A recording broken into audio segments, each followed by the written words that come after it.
There is a moment in every life when you decide to rise, to stand taller than your fear, to speak louder than your doubt, to chase the vision that sets your soul on fire. This is that moment. And here, we walk it together with stories that awaken, voices that inspire, and truths that set you free. This is Positive Talk with Kevin McDonald, where hope has a voice, and that voice is yours. And welcome to the show, everybody. I got to tell you, if you like horses and stuff, if you like authors, we've got a great guest here today. Brichelle, I will have you introduce him if you wouldn't mind. Of course. We have Jesse Johnson with us here today. Jesse does all sorts of things, which we're going to get into and talk about. He has two websites if you want to check out the work he does, which overlap, and we'll get into that. It's jessejohnson.com, very good at telling his story and how we got to this point, and then supergivers.com as well. So thank you for being here, Jesse. You're an author, you're helping changing people's lives, and you live it every single day. So it is an honor to have you here. How are you? Oh, really good, Brichelle. Thank you so much to both of you for letting me sort of come into this world and share whatever we end up sharing today. Yeah. Of course. Well, the important thing is that you've got a lot to share and you're doing a lot of work. Where did it all begin for you? You're talking specifically about the shift into working with horses? Well, the shift of like when you were younger and then suddenly you thought, well, I'd like to be a coach. And then you thought maybe I'd like to be a coach and then maybe work with horses. And then maybe I'll write a book. And then maybe I'll do a podcast. Nice. So, all of those things. I know. And I ask because as life is for, I'm sure, all of us, it can become this sort of endless stream of seemingly unrelated events that then looking back on it all become quite related, right? So I played sports growing up, and that was a really formative experience for me, mostly really positive. I think what I took from that was the experience of being with a group of people geared toward something that was at the time really important for us, and the incredible impact of going through something like that, both the triumph and the disappointment and everything that comes along with team sports. And then I ended up coaching high school and college athletes for many years. I was coaching cross country and track, and as a coach was just absolutely in love with the role that I got to play of helping support young folks just become who they already are. I think we're all on a journey of just kind of becoming who we already are more authentically. And it's such a beautiful age, that 14 to 22, 23. So that felt really purposeful. And then as I became a therapist, so at the same time, I had this concurrent path of becoming a licensed counselor, which I've been for the last 17 years. And that was kind of my day job, so to speak, because athletics coaching didn't really ever pay a whole lot. And so I lived this concurrent life where I was helping young folks and then working as a counselor, which I still do. Always had loved horses, had spent time with horses as a youth in various forms.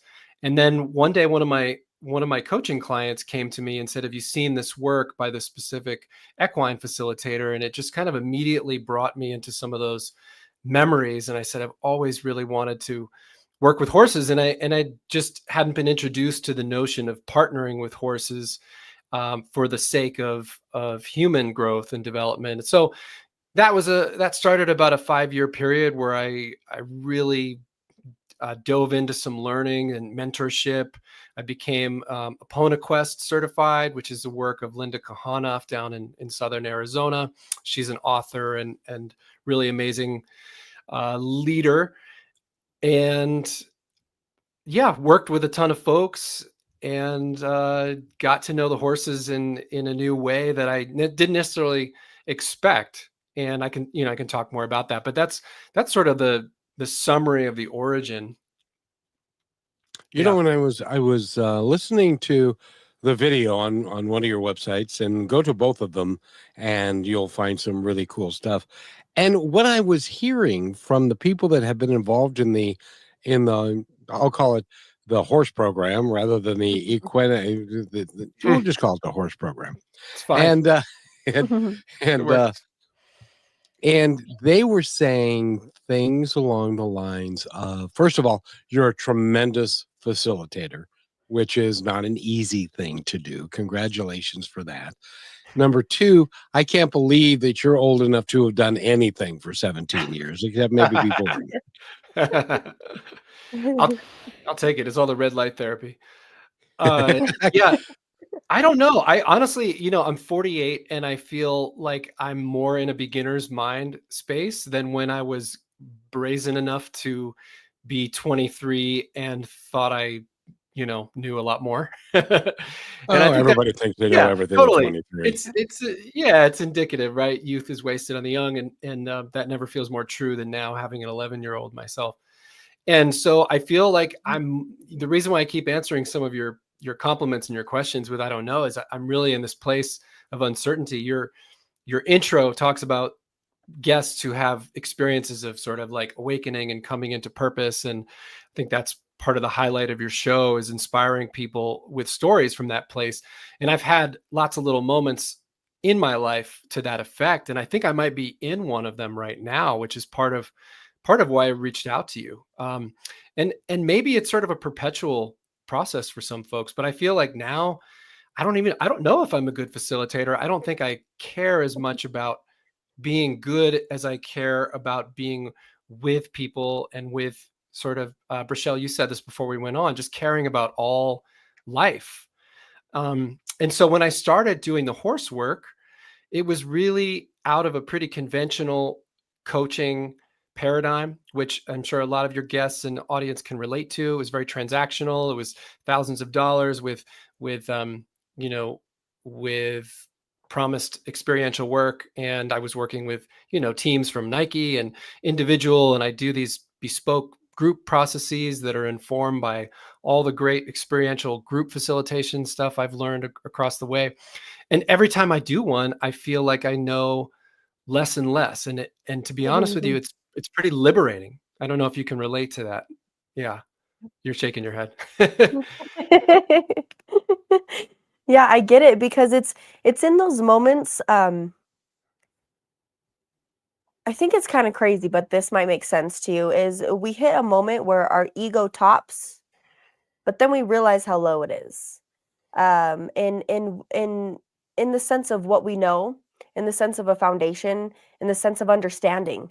Because as those things change, your understanding also shifts, and it develops new, broader ways to see something, maybe in more than just one path. Have you related to that, or is that insane to you? No, I think you're resonating with my experience too. I feel like I just almost like adulthood is the constant unfolding of ego dissolution. Yeah. And the goal is not no ego, it's an integrated ego. And so I'm not sure there's a that'll go until the day I die and beyond, maybe, depending on what the spirit world offers. But I feel like I really love not over identifying with some sort of role. Again, I didn't think we expected to talk about this, but that's been really, Kevin, to your question, it's been really at the heart of my work with the horses, because they are just sentient, conscious beings with so much sensitivity and intelligence that I think we're just starting to learn about. And I think you could say that for a number of organisms on the planet. I have a dog that I recently, that we are has now part of our family, and this guy has taught me more about consciousness than I taught myself before. And I think the mycelial community on the planet has intelligence that we're just starting to tap into. So it's an honor when I work with the horses, because it's really a dance in inviting them to have a certain level of choice. And so circling back to my point about like when I started coaching conventionally, I don't really do it that way anymore. I don't like I don't sign somebody up and convince them. They come to me and they say, I'm really interested in this. And then it's got to be, the horses have to be sort of an equal um, choosing. If they don't, I'm working with a number of horses, so we have options if horses say no. But yeah, it's something I'm in the middle of working through for sure. How do we live on this planet that demands resources through currency, et cetera, and also respect and come into more of a harmony with our ecology, which is in a pretty dramatic moment itself. So again, we went really broad, so slow me down or redirect me if you need to. There is no redirecting on this show. It is how it's supposed to be, and it comes across the way it is. All right. And I gotta tell you, because I was 49 once a while ago, and you are still, and that one can't even look at 49. It's so far ahead of Good. her. Yes, soak it up. But she's got the wisdom of 49 though. Yeah. She has grown amazingly in the last year and a half. And by the way, before I go too far, I want to acknowledge Samuel, who is in Kenya. He's got a program in Kenya, and he feeds kids, 350 kids on a Saturday, so that they have at least one good meal. And he's now going to start working on education. Isn't that right, Rochelle? Correct. He's taking donations for anybody listening.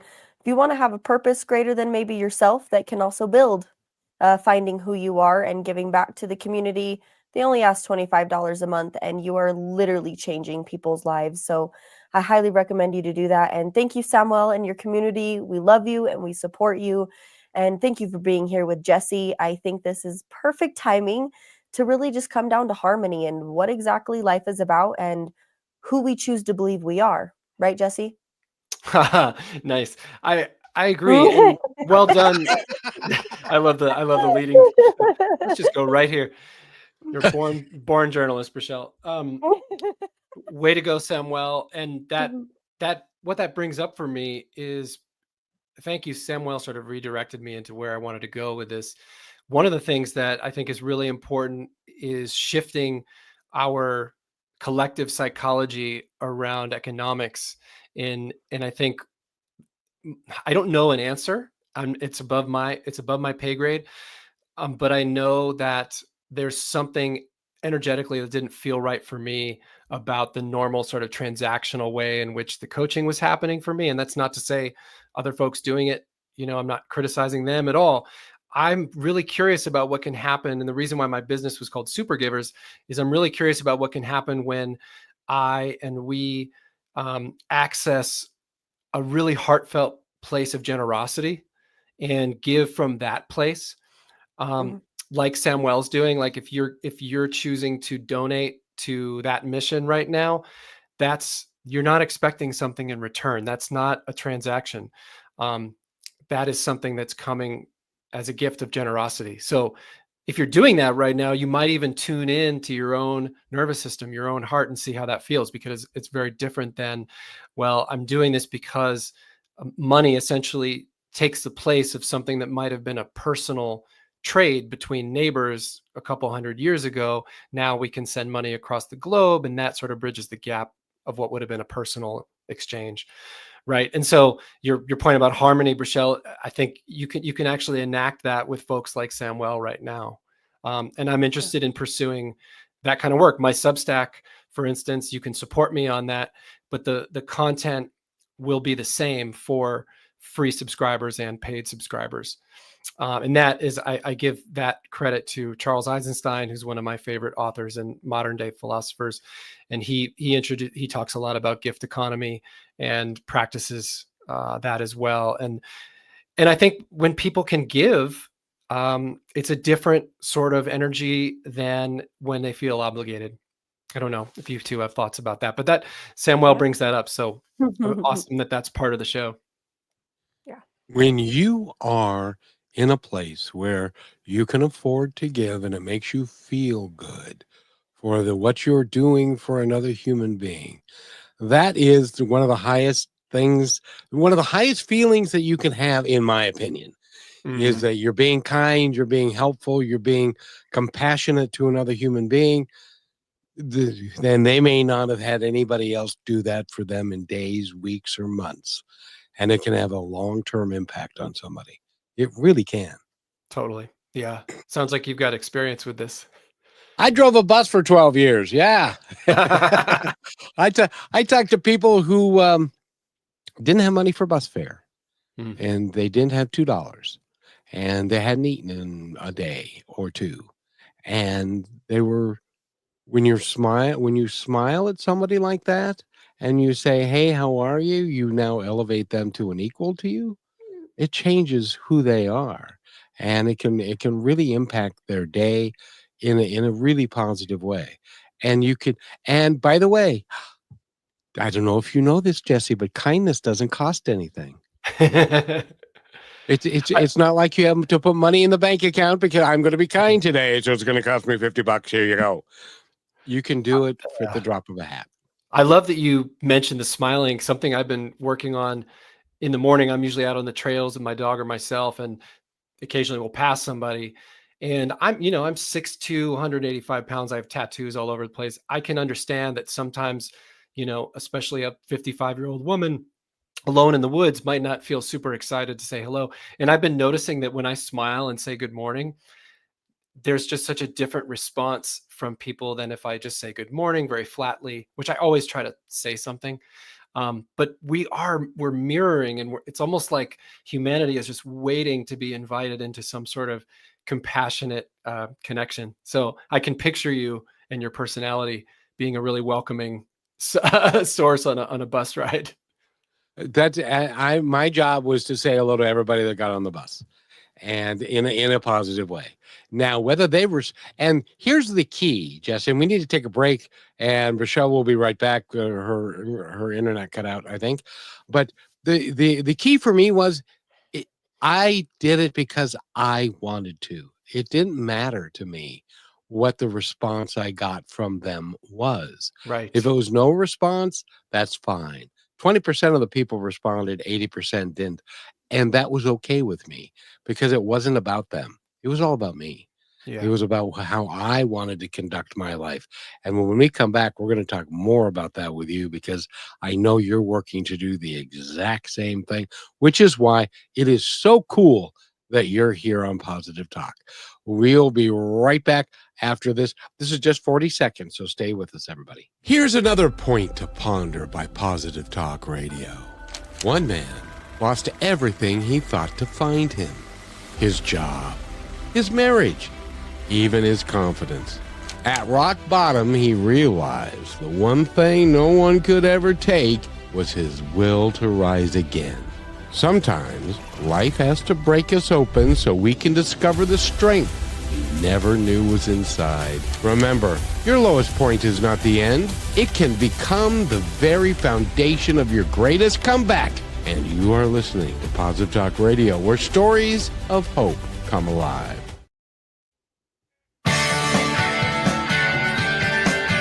And welcome back to Positive Talk with Jesse Johnson is with us, and Rochelle is here somewhere in the ethers.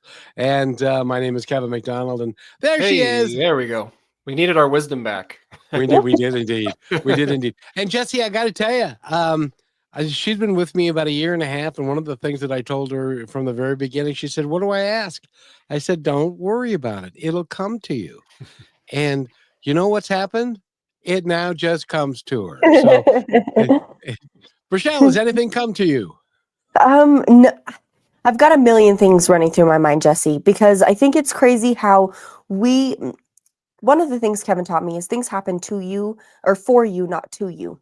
And ever since I shifted that perspective, I see things as, how's this happened to me? And I'll share this with you because I understand that you know what I'm talking about. I had my first animal out here in the middle of nowhere. I had a porcupine. It was still alive. Somehow I knew that, so I turned around. I didn't keep going. And there's so many ways I could have handled the scenario about how I felt and what I did. And, if I had been alone, I thought maybe I'd have called 911 not because of the animal, but because I needed emotional support. And I could have looked at that and said, why did this happen to me? Why was I the person who happened to hit this animal perfectly in the middle of the lane, and my tire was just too close, staying away from the other side of the lane? But I didn't think about it like that. And I chose to trust that maybe I don't understand now. We have these things that happen, right? That's like, I don't get this right now.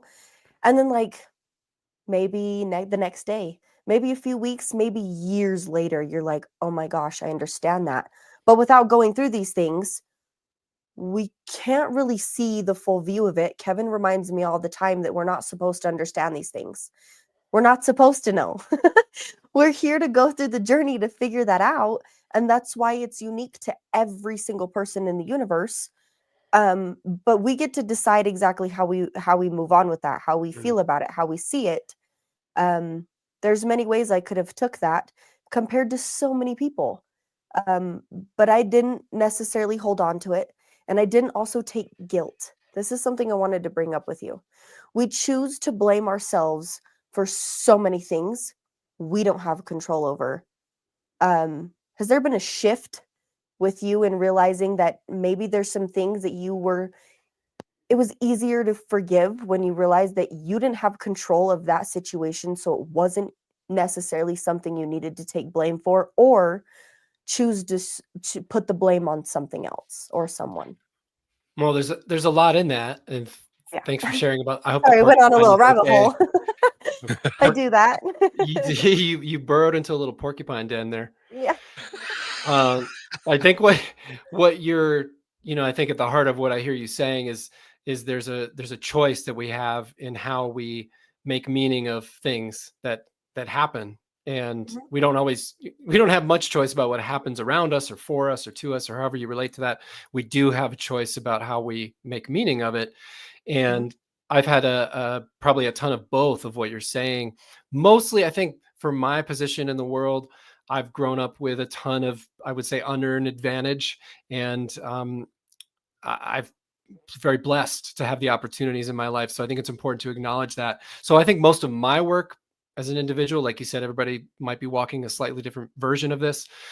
My work has been about realizing that I can actually take a lot more responsibility for myself. Not that I have control over things that happen, but I can take responsibility for how I respond to the world, and I can have a lot more agency and choice internally, instead of trying to sort of like hyper control the environment around me, which is, I think a lot, especially in the West, is a huge part of especially male conditioning. And so that's been a big shift for me, and having the humility to be able to say, even if things might appear to be inequitable or painful or unfair, what if I'm open to everything sort of just being feedback and everything? And that actually ties back into the work with horses. One of the agreements we make is that everything's feedback. We're not jumping to good or bad, because it's so easy to just kind of make that meaning such a moral binary, right? So you're really speaking to really getting underneath that in a powerful way.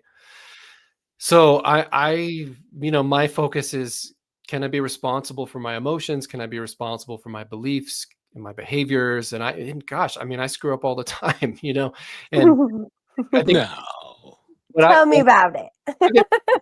it's not so much things that are out of my control. I think where I get unfairly on myself is I get really down on myself, and about maybe something I've said, or maybe some way I've impacted somebody, and really it probably wasn't a big deal to them. But I think either way, if I'm open to it as feedback, even my response can be feedback, and I can work on that. Yeah. But I think 100%. probably a lot of folks listening can relate to, the sense of being overly, like, unfairly responsible for circumstances in their lives. And I think that's a huge piece you're opening up there. Yeah. Yeah. And I would love to know how you feel about this. And that is, we're all human. We're all gonna flip off that driver who goes a little bit too fast, or there's gonna be issues that come up with us. But if we forgive ourselves when we recognize that something has come up, and we forgive ourselves for it, and then we work to not do that again, isn't that the best that we can do? I think that second part especially is really huge. Yeah, yeah, because it takes us out of the sort of hollow apology culture, and I see this with my son's age group, and I've been with him for 11 years, and just Mm. how easy it is to condition people to just give some sort of deflective apology for things. And I think, Kevin, what you're speaking about is like we can almost do that with ourselves, and that's not really forgiveness, or at least not the kind I think you're talking about. It's like being able to understand the humanity and that give grace to myself for not being perfect, and what do I need to do in order to look at this, and have a different response perhaps next time. Yeah. Because everything is a grand adventure. And if you look at it in the positive sense that we are here to have a good time, and we're here to take care of each other and to be kind to each other and to really love life in the animal. The other day, for sure, we were talking about nutrition, and we were coming to the end of the show, and Rochelle is an animal lover, but she also said at that moment, she said, and I just love a good steak. And so as we ended the show, I said, and Rochelle either loves them or eats them. Click. And that was the end of that. I didn't even give her a chance to respond,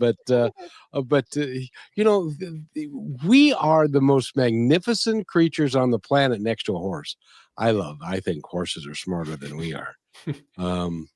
And they also tell us about, because I don't think a lot of people know this. Tell us about, it's been the horses, they go in a herd. They've been doing this for thousands of years. They work together. They've got a communication system. They've got a hierarchy system of who's in charge. And how does that all work? And how do we then take that and put that into human animals so that they can learn the differences of how to behave? Yeah, you said a lot of it too. I think just to start where you left off there, I think what's most inspiring to me and why I really continue to pursue this work is that they have a social intelligence system that we can learn from. So they are herd animals, and they are biologically non-predatory, meaning that they eat, they're herbivorous, right? We say non-predatory instead of prey, because prey sort of implies this passive like entity that is just there for a predator. They're actually Mm. they actually invoke several different roles within a herd that helps create a social intelligence, not too dissimilar from like a hive intelligence. And I don't know enough about bees, but I think there's ton to learn there too, where horses will actually take fluid roles among the herd and in service to the collective. And one of those is a predatory role, that if it the herd is in danger, like let's say a mountain lion wanders into, the meadow in the middle of the night, a stallion, whoever's in that role, will protect the herd by killing if they need to, but it is very much a last resort.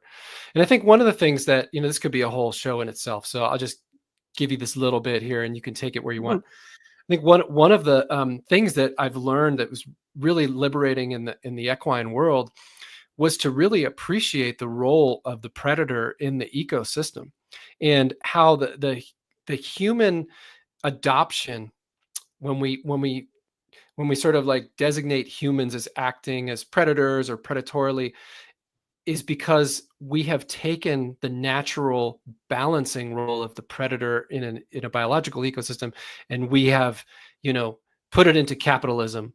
So it's not just I'm taking the weakest wildebeest from the herd so that I can eat.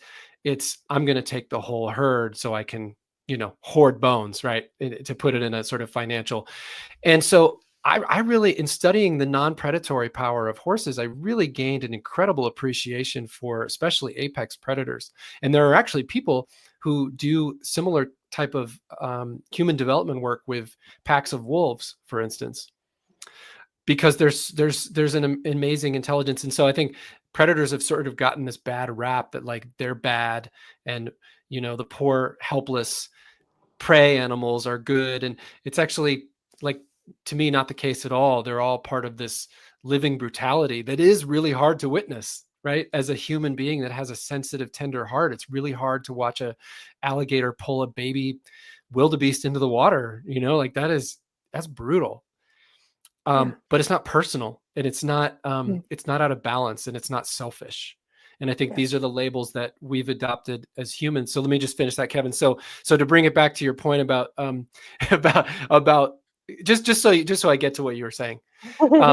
What I love to do with humans is to bring them into that social intelligence network and have them experience what parts of themselves get pulled to the surface by being with the horses. And that's the horses have a sort of an unwavering integrity. I don't know if we know how intentional that is. I think it's just like they can't help but just be honest.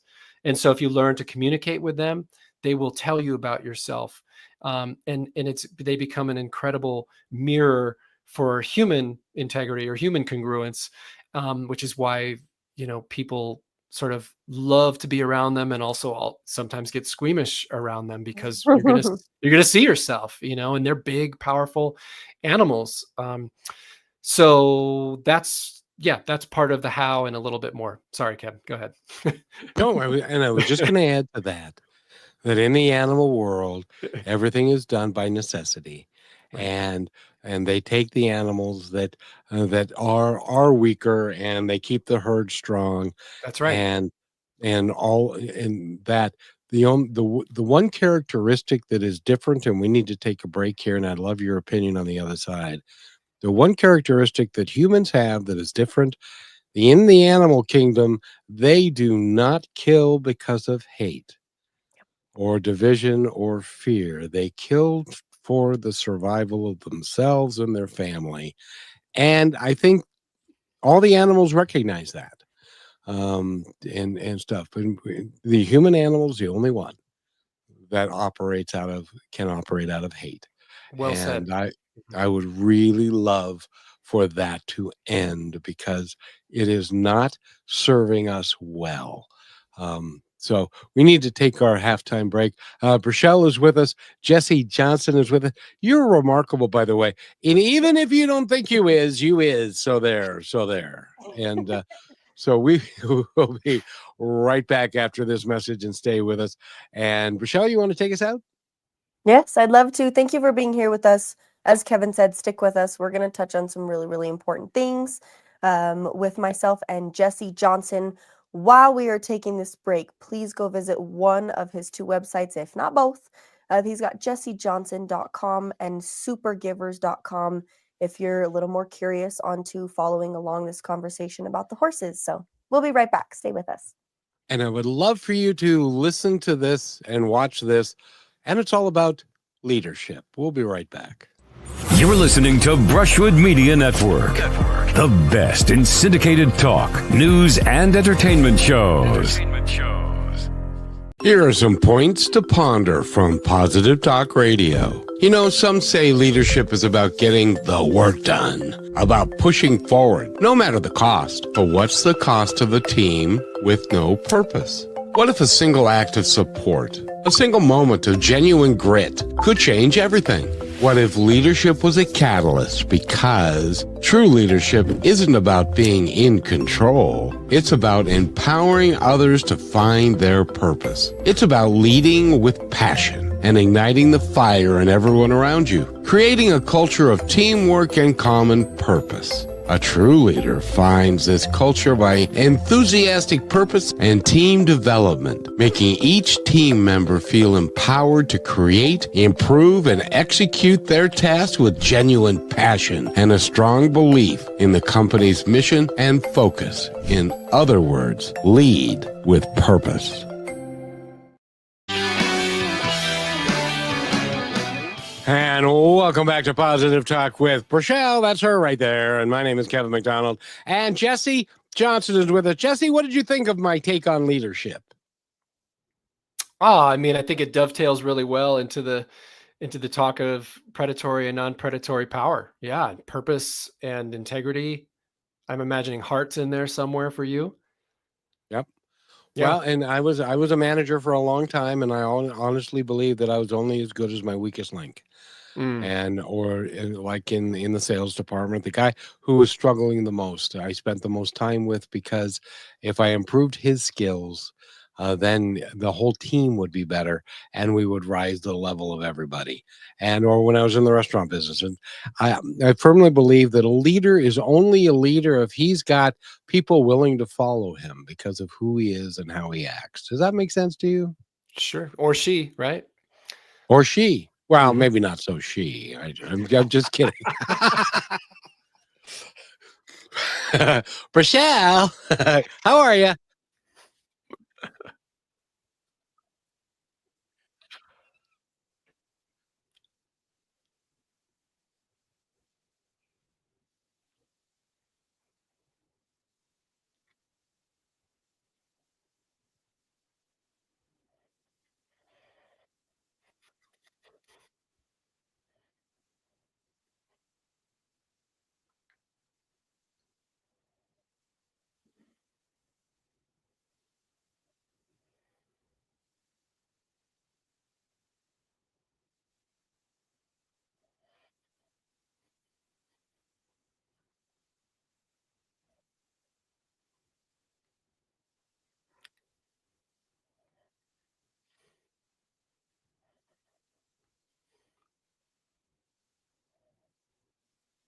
I hope so. Yeah, I mean, I think that's a beautiful I mean, I don't know. I don't know what the horses do or don't want, but I love your visioning of it, and it makes me sort of start to transition into like applying it more, which I think is where you were going, into the human realm and what can we, Kevin asked, what can we learn and how do we learn?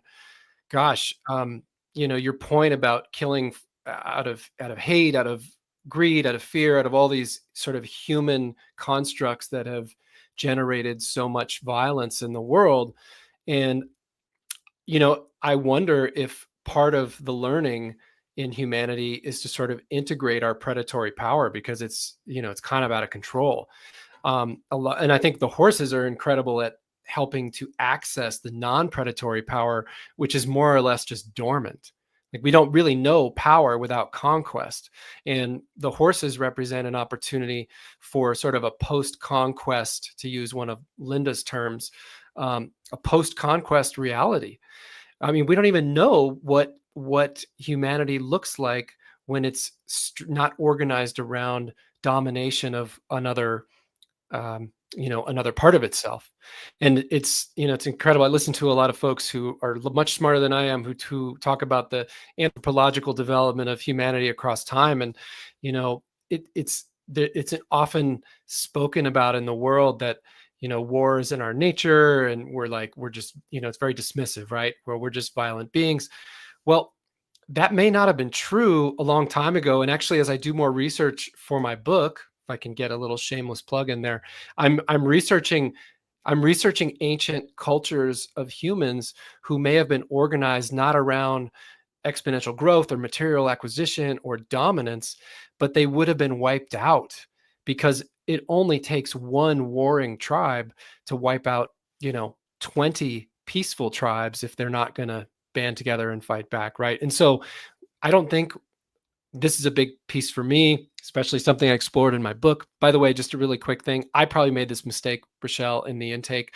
The book website is actually jessekjohnson.com. That's where you can get my speculative fiction novel Transcendents, um, if you're interested. And I think one of the ethos I wanted to explore in that is it possible for humans to create a societal organizing principle that is not about dominance? And um, so I think your comment about seeing human violence and human killing because of anything but necessity and balance is really important. Yeah.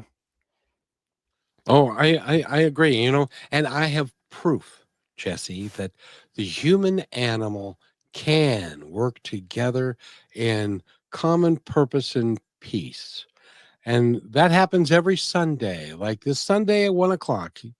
when you go to the Seahawks stadium and you're going to watch the game with 60,000 other people who are also rabid Seahawk fans. Everybody's nice to each other, more so. When they score, everybody cheers. People do high fives with each other. People hug each other they've never met. And because they're all vested in the same goal, which is to watch the team win. And then, of course, they leave and everybody gets in their car and they become the jackasses that they were when they got in, and stuff. But I would love to see a time when we could all be vested in the fact that we're all one. Mm. We are all created together, and that the only way that we are going to survive is if we recognize that our brother is our keeper and that we need to be kind to each other, um, as we go forward, and not revel in hate, division, and fear. And if that to me, that would be success. How about you? I think I'd take it a step further. If people want a challenge, go to the Seahawks game and find someone who's rooting for the other team and do what Kevin said.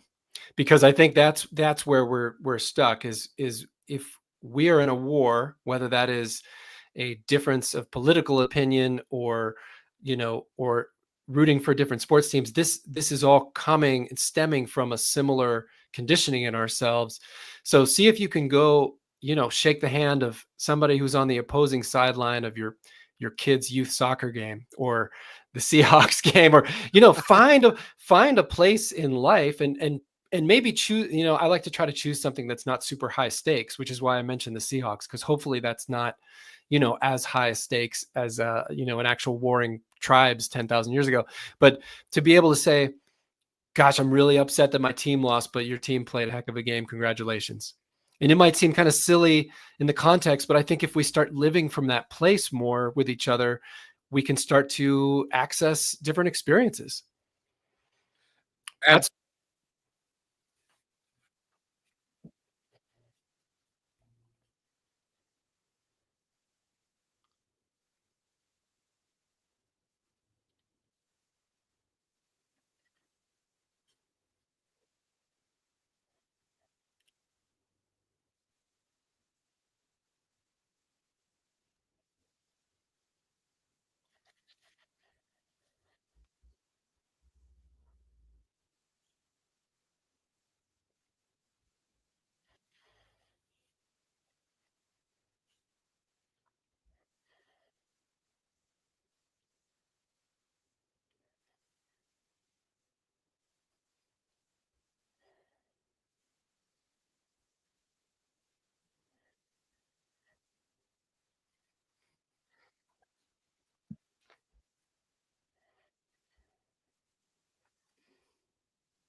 Yeah, or it's okay that a game can be win-lose, right? That can be a zero-sum experience, but also there's some maybe what you're saying is there's something deeper that matters more.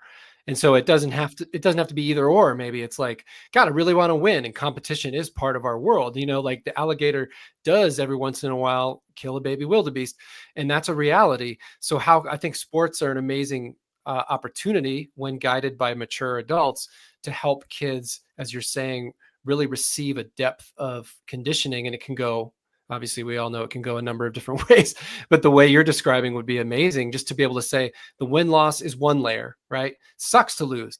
That can hurt. That can be okay.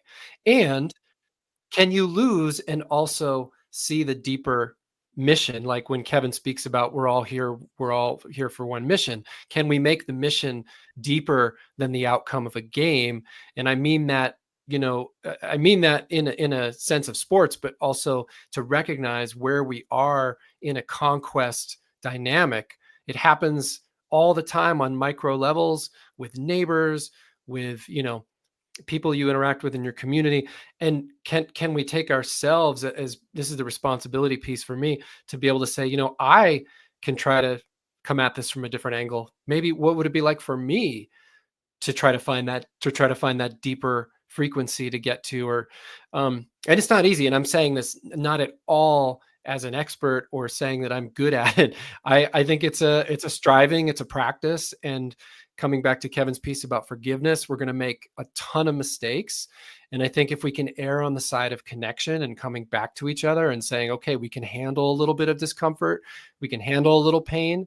If there's one critique about the sort of generation we're in society, I think we're like over prioritizing safety in a way. And I say that as a trauma therapist, like we're over prioritizing safety and under supporting resilience and somebody's ability to just hang in there with something that hurts a little bit because it's going to become healing. And I equate that to the things you're talking about, Rochelle, where we can be there and we can maybe be offended or we can be hurt and we can say, okay, let's stay in that. Let's not just cancel each other. Like, what is going on? Let's try to get through that because there's something potentially amazing and maybe even vital for our species on the other side of it, if you'll forgive my dramatic proclamation. Well, I would like to just, I would just like to say that I don't think that's an overstatement. Mhm. I really think that we are at a crossroads, Mhm. and that more people need to look at what is going on today and make the decision that they're going to be kind, they're going to be thoughtful, they're going to be considerate, they're going to have integrity. I don't know whatever happened to integrity. It seemed to have gone on vacation at one Mhm. point or another. But in any event, we're talking with Jesse Johnson. When we come back, excuse me, Jesse, you are a podcaster. You're also an author, and I want to talk about your book. What decided you to write it, and how long did it take? And because it's just out now, right? Yeah. Yep. It's been out for about a year. Yeah. Oh, good. Yeah. But when we come back from this, we're going to talk about that. So stay with us, everybody. Rochelle's right here, and we are just praying that the Wi-Fi holds up and the wind doesn't go crazy in the next 15 minutes. So we'll be right back. The strength of staying kind from your friends at Positive Talk Radio. Kindness is not weakness. It takes real strength to stay kind in a world that often rewards anger, ego, and control. Being kind means choosing to act from your values, not your wounds. It means showing grace even when no one's watching. But kindness doesn't mean being passive. It doesn't mean letting people take advantage of your time, your energy, or your peace. You can be kind and still say no. You have a soft heart with firm boundaries. The strongest people I know are the ones who choose compassion without losing themselves. They've been hurt. They've been tested. And still, they choose to love and lead and to lift others anyway. Kindness is not about pleasing everybody. It's about honoring who you are and how you treat others, even when it's hard. So stay kind, stay human, and stay strong. And always remember this: be kind to one another because each other's all we've got. And welcome back to Positive Talk. I hope everybody will listen to that because that's one of my favorite pieces. I have been playing it everywhere because I think that there isn't nearly enough kindness in the world. Jesse, what'd you think of it? Yeah, I loved it. Right on. Just felt like a nice PSA to get me in a good place to be good to my neighbors. And be good to you. And, young man, to be good to yourself, too. Yes. But you got to be good to yourself in order to be good to anybody else. Right, Michelle?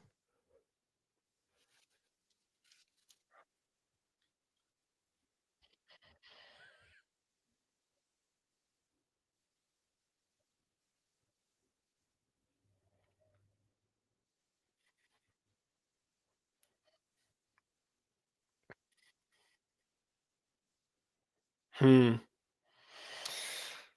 would imagine, like humans, that varies. I think there's probably a measure of self-sacrifice that happens. I mean, you've heard of even like the elephant moms who will go sit hospice by their babies who get stuck in the holes on the way. I mean, like that stuff is just so incredibly humbling to me. Um, I Yeah, I would imagine that their consciousness has a pretty good awareness of self-preservation. I mean, one thing when you start talking about like sort of the neuroscience overlap in horses, Kevin alluded to earlier, one thing we do know is that the electromagnetic frequency of their heart actually can extend like a mile out. And part of how they sense in the environment for predators is through their heart. So they will know that there's a rattlesnake over here, there's something else over here, and they'll sense it because they are prey, right? And so I think a lot of animals that are prey for big animals have incredibly in tune sensitive systems. I wonder, when I said dormant earlier, it's because like we don't really have the way that modernity has sculpted human existence. We live in these comfortable shelters, right? We don't really have ecological threats on the food chain. Although if we were out there in Antarctica or somewhere, we would not be on top, right? Or in the mountains.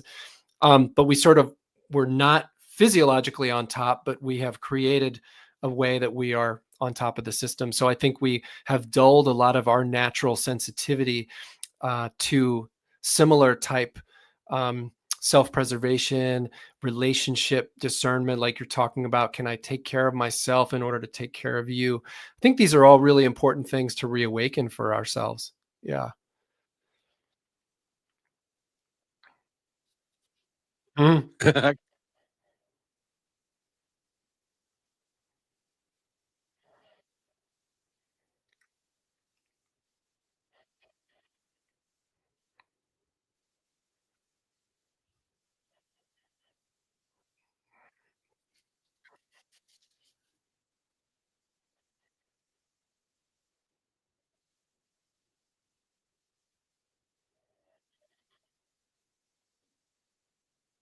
Well, yeah, I will say this. There's a clip on YouTube people can probably search. It's somebody on a safari in Africa just with a handheld phone captured this moment where uh, three crocodiles sort of wrestled a water buffalo baby into the water. This is why I made that reference earlier. I was thinking of this video. It's like an 8-minute long process, and the baby's fighting for its life, and the whole herd of adults sort of runs away at first because the crocodiles strike, and then a couple minutes later, and then like the alligators or the crocodiles, sorry, get in a battle for this poor baby with lions. I mean, this is like wild, like food chain in life. And so these lions want the baby, the crocodiles want the baby, and then all of a sudden, the herd of water buffalo comes back as a unit, as a united front, and actually gets the baby back. I'm getting chills as I'm saying it. The baby lives, and they fend off the lions and they fend off the crocodiles, and nobody dies. And so one of the most amazing aspirations, and this will dovetail into a quick thing about my book, one of the most amazing aspirations of non-predatory power is this notion of live and let live. And non-predatory power has the intelligence to hold a boundary or to stand up and advocate for itself without killing. And so this is a beautiful clip on YouTube if you can find it. It's pretty raw, so be ready for that. But everybody lives, spoiler alert. And you know it's amazing. Well, like you were saying, Rochelle, it's amazing because the herbivores come back in mass and they sort of stomp off the threat without I mean, like definitely a couple lions get thrashed, but I don't think anybody dies. And so that in itself is a beautiful little microcosm of, I think, where human social intelligence, what we do at times, but I would like it to become more of how we live. Yeah, and so what really inspired my book was this notion of a post-conquest humanity. And I just had this vision of, like we are headed for extinction. A lot of folks would say maybe that's already inevitable. Some folks would say no, we have a lot of runway left. And the book became a place for me to just play with the concepts of human power in a sort of mid-apocalyptic world. Takes place about 40 years from now. And yeah, I'm really exploring like how do we do power struggle without domination. And so the book is the first in a series that's going to explore this kind of like 2060s, early 2070s humanity with, a couple million people left, a couple billion, sorry. And what are the forces of power? How are they organizing themselves? And what other mechanics of human nature, I would say, can come through when the conditioning of war and violence are met. So that's like my little, yeah, that's what I'll say about I that. think that's a great thing. How long did it take you to write the book? Yeah, so it did take me 5 years. I'm not a trained, of course, I've done a lot of writing. I have a master's degree. You can't get through the school system without writing a lot of stuff, but I've never had creative writing projects. So it took me 5 years, which essentially was me just learning how to do it and then getting some really good support from a couple different editors and then rewriting. So most of the writing is rewriting. I think about 3.5 years of that was revising. Um, yeah, about 5 years in total. And then I self-published. I had about 50 different inquiries to different agents and independent publishers. And not surprisingly, it wasn't super palatable, which is also, feedback, because I'm trying to sort of push against some of the main sort of mythology that are popularized in our culture, which is, hero's journey, um, dominance, saviorism, stuff like that. Like, my book is trying to work a little bit beyond that. And I'm not saying like I was too good for them to publish. I think I have a lot of work to do as a writer and things like that. But I was not surprised that it didn't get any traction with the mainstream. But I also trust that, it gets into the hands of people, and it gets where it needs to go. And it was more than anything, I'll say, for anyone who has a creative practice, it was more healing for me to actually write. It didn't even really matter what it did once I published it. It was just like the process I went through, because I had to face all the pieces of me that feel despair for humanity and feel hope for humanity and feel sad about loss and guilty about my own misgivings and violence. And a really amazing way to confront all those things and put them into a contained space.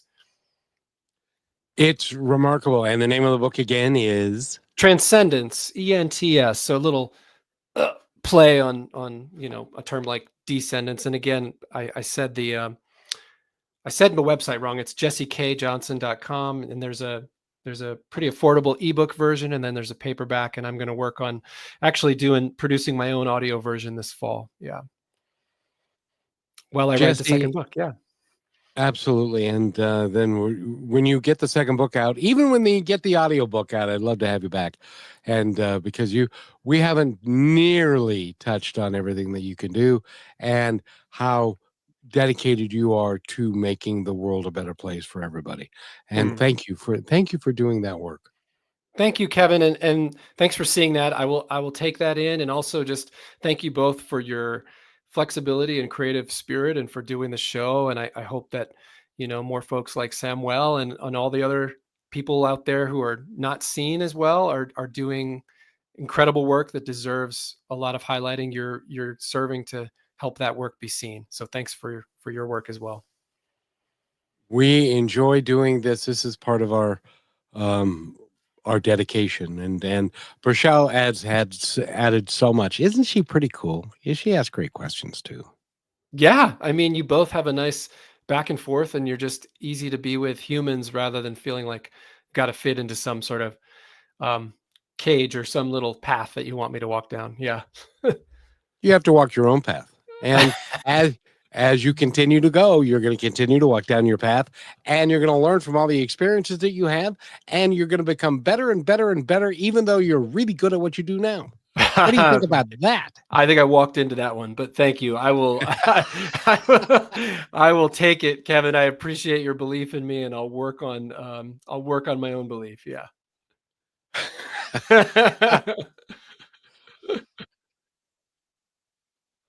Yeah.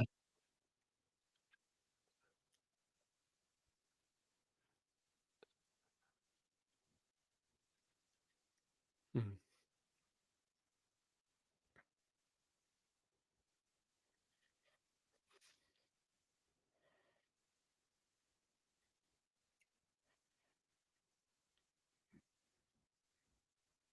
Thanks, Michelle. Appreciate you both standing for unity and harmony. That's the only thing that there is, because everything else is a lost leader and doesn't lead to hope and kindness and love. It leads to hate, division, and fear, and God knows we got enough of that. I think personally, we could. It just frightens me. Anyway, Jesse, thank you so much for being here. You are just remarkable, Rochelle. I don't know what it is, but you've got this magical thing going on with the weather that you can control it while we're doing a show, because you ended up just perfect. So thank you.